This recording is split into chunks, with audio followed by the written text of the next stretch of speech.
Nous nous sommes centrés, par exemple, sur l'agriculture actuellement, qui est très important pour nous. Parce que je le disais tantôt, l'autosuffisance alimentaire, c'est un combat. C'est un combat parce que lorsque nous parlons de dignité, nous parlons d'honneur. Si vous n'êtes pas autosuffisant, vous n'avez aucune dignité. Lorsqu'un père doit rentrer le soir à la maison et qu'il n'a aucune graine à mettre dans l'assiette de son fils, il ne peut pas parler de dignité. Toute la famille vivra dans l'indignité parce que la femme devra se battre comme elle peut, de toutes les manières que vous puissiez imaginer, pour trouver à manger. Il n'y a pas de dignité une fois qu'on ne mange pas sa faim. Il n'y a pas de dignité lorsque nous tendons la main. Et voyez-vous cette nouvelle forme donc, de néocolonialisme dont on parle, qui tend donc à ramener notre jeunesse à des mendiants, à des assistés chroniques. Nous nous battons contre cela.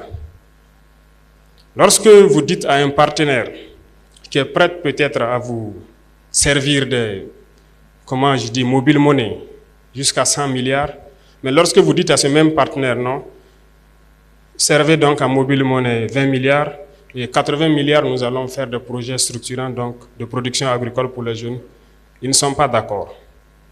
Ça doit nous interpeller. L'objectif, c'est de vous maintenir dans cet assistanat permanent. C'est de vous empêcher de pouvoir produire de vous-même et de vous en sortir. Et chaque fois, on vous donnera un peu et on vous dira de rester là. N'ayez pas peur d'entreprendre.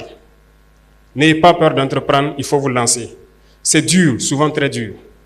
Vous allez trébucher. Vous allez souvent vous retrouver à genoux. Comme diraient certains, profitez, faites une prière, appuyez sur la paume, relevez-vous et marchez toujours. Ne vous arrêtez jamais.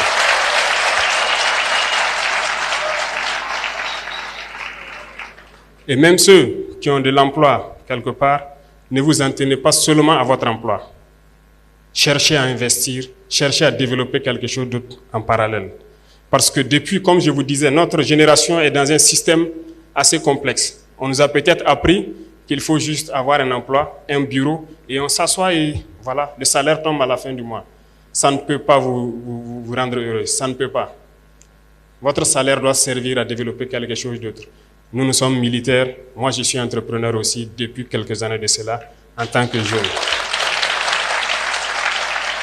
Parce que nous ne sommes autorisés qu'à faire que l'agriculture, l'élevage.